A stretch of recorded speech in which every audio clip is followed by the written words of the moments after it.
Pessoal, eu particularmente não vejo como muito boa, a mistura entre igreja e religião.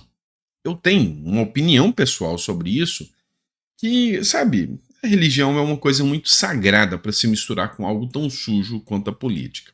Mas já tem aqueles que têm uma visão contrária, que política e religião não se desvinculam nunca, que desde a época da polis, nas cidades antigas, a religião e a política estavam lá, intrigada, arraigada. Qual que é a sua opinião sobre isso? Porque nós vamos falar sobre esse tema e uma matéria que trata sobre o Papa Francisco, agora, nesse vídeo, e vinculando a essa questão da política. Vamos falar sobre isso? Mas deixe seu comentário. Política tem que misturar com religião? Para mim, não. Mas respeito quem pensa diferente. Vamos lá. A desaprovação do Papa pelos católicos dos Estados Unidos nunca foi tão alta, é o que revela a pesquisa. Uma nova pesquisa realizada nos Estados Unidos aponta para um recorde de descontentamento entre os norte-americanos e os católicos do país com relação ao Papa Francisco. Apesar disso, aqueles que têm opinião favorável ao líder da Igreja Católica ainda são a maioria. O que acontece? Uma pesquisa realizada pelo Instituto Gallup mostrou que 58% dos americanos ainda são a favor do Papa Francisco e seus posicionamentos, mas que 30% têm uma visão totalmente desfavorável ao Papa Francisco. E quando foi feito há 10 anos atrás, essa mesma pesquisa, em relação a ele, quando ele entrou, só 17% achavam que ele não era uma boa escolha. Hoje, 30% dos americanos, embora a maioria ainda seja favorável ao Papa. Existe um dogma em relação à igreja, um dogma em relação à religião, que faz com que as pessoas observem com um critério menos analítico do que a política. Mas qual é o motivo de hoje o Papa, ter uma desaprovação tão grande? É a ideologia política implementada dentro da Igreja Católica. Esse Papa, ele resolveu enfrentar paradigmas aqui e colocar arraigada na Igreja Católica noções contrárias ao conservadorismo, contrárias àquela visão de mundo e os dogmas que a Igreja Católica sempre trouxe arraigada dentro da sua cultura. E ele veio e quis desfazer essa visão. E as críticas ao Papa são gigantescas, como, por exemplo, as críticas no sentido de que ele apoia ditaduras, de que ele tem um certo favorecimento a ditaduras. Críticas, inclusive livros escritos, que ele é um Papa ditador. Que se você simplesmente confrontar o que ele argumenta, você tem uma grande chance de ser expulso de dentro da Igreja Católica. Mas por que eu estou falando isso? Porque assim, você pode achar que não, mas como eu disse, 30% de rejeição de um Papa é algo nunca visto antes. E isso se deve às suas opiniões políticas. E é o reflexo de um mundo que já não é mais aquele mundo que aceita as ideias da esquerda como eram. Porque o Papa é um Papa autodeclarado comunista e, com toda certeza, totalmente de esquerda e favorável a essas ditaduras de esquerda e crítico ferrenho da direita. E aí a resposta do mundo é essa: uma desaprovação grande. Uma desaprovação grande. E aí, isso reflete aqui dentro do Brasil, dentro da política. Olha só essa matéria da Conexão Política. Eleições 2024. Uma nova pesquisa mostra a esquerda em baixa nas maiores capitais do país. Uma pesquisa conduzida pelo Instituto Futura Inteligência aponta que a esquerda enfrentará desafios na corrida eleitoral municipal deste ano, especialmente nas maiores capitais brasileiras.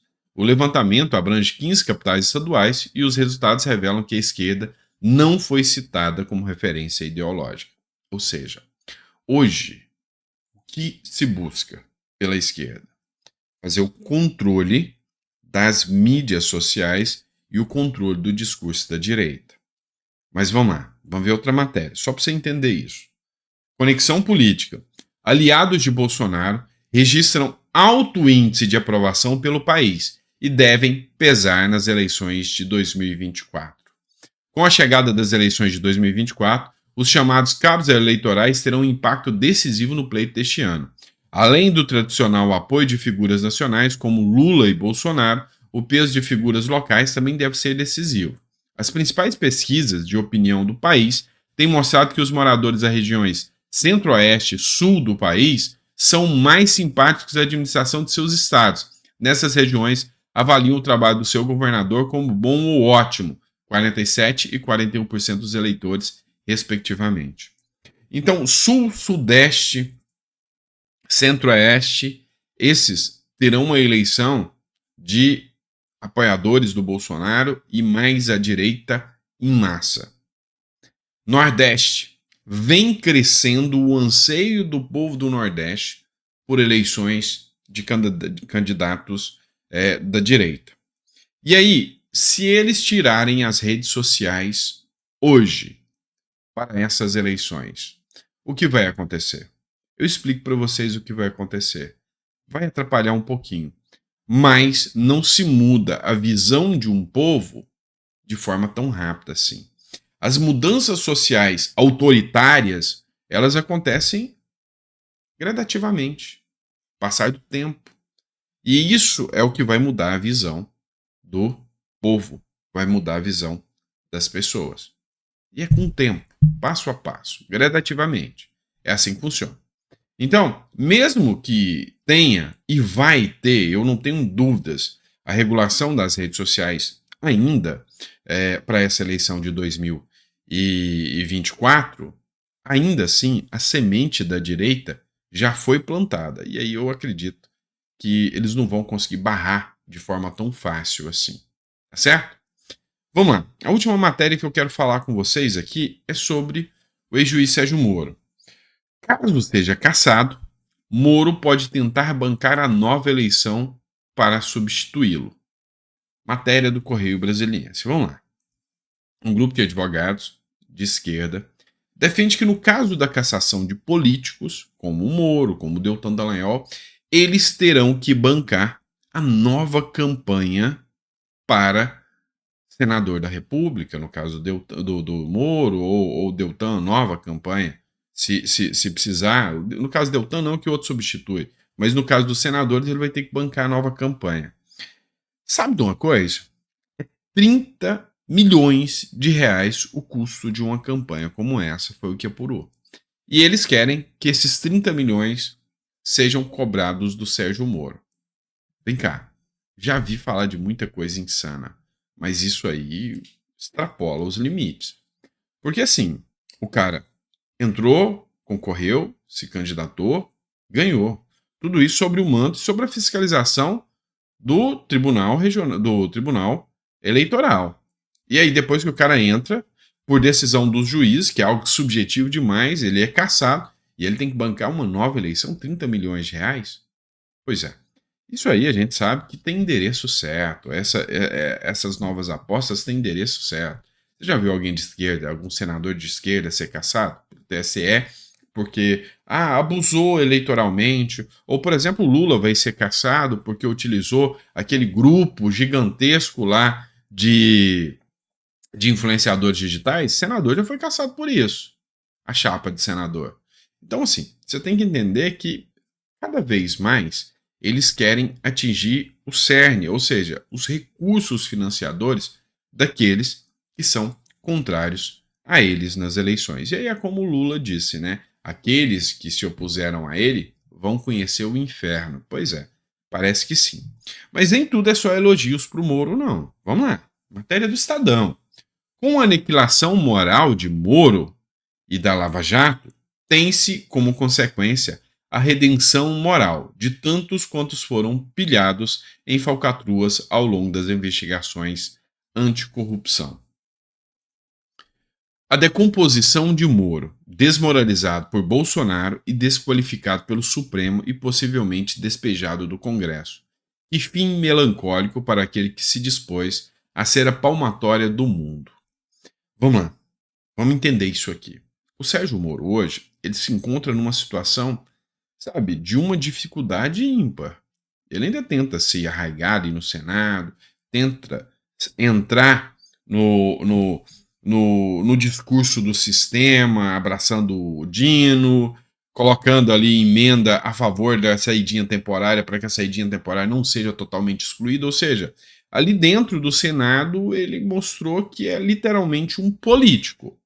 Um político que sabe fazer o toma lá da cá, o discurso aqui, os abraços e os conchavos que precisa. Uma coisa é certa, Sérgio Moro é Sérgio Moro. Apesar do ego e da vaidade do Sérgio Moro ter implodido a Operação Lava Jato, e sim, esse é um dos pontos, porque se o Sérgio Moro se mantém na estrutura, se mantém dentro da Lava Jato, muito não teria acontecido. Tá, mas a culpa toda é do Moro? Não creio. Por que não? Entende uma coisa comigo. Nós vivemos no Brasil. O Brasil, que a narrativa é mais forte do que a realidade dos fatos. Moro é desmoralizado por parte dos petistas porque ele saiu do Ministério da Justiça, do Judiciário, do cargo na Justiça, e entrou no Ministério da Justiça do Bolsonaro. Então, se o Moro saiu e entrou do lado daquele que foi beneficiado com as eleições contra o Lula, o Moro sempre foi parcial. Mas espera lá. O Judiciário também acabou de fazer isso com o Lula. O Lewandowski estava aí na gestão Bolsonaro e o empurrãozinho do Supremo é inquestionável. E sai do Supremo e entra no Ministério da Justiça. Pois é, mas aí são coisas diferentes. Esses a gente sabe que sempre foi político, tá tudo bem.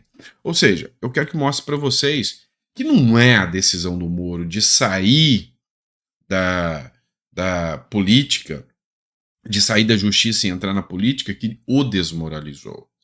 O que aconteceu foi o ego inflado e gigantesco do Sérgio Moro de querer ser maior do que era. Ou seja, enfrentar o Bolsonaro. E aí uma coisa é certa. Dentro da análise política, hoje eu acredito que politicamente não existe uma figura e uma estrutura maior do que a figura do Bolsonaro ainda. Você pode não gostar do Bolsonaro e ter suas críticas, como eu tenho. Isso aí eu nunca menti para vocês que eu fiz críticas demais ao Bolsonaro lá atrás e ainda faço críticas agora, como por exemplo esse caso aí do Ricardo Nunes, eu vim aqui, fiz minhas críticas e não vou deixar de fazer porque eu não sou um fanático. Gosto dele? Tá, mas não reconhecer que o Bolsonaro é a maior figura política do país hoje, maior do que o Lula, aí é tapar o sol com a peneira. E o Moro bateu de frente com isso.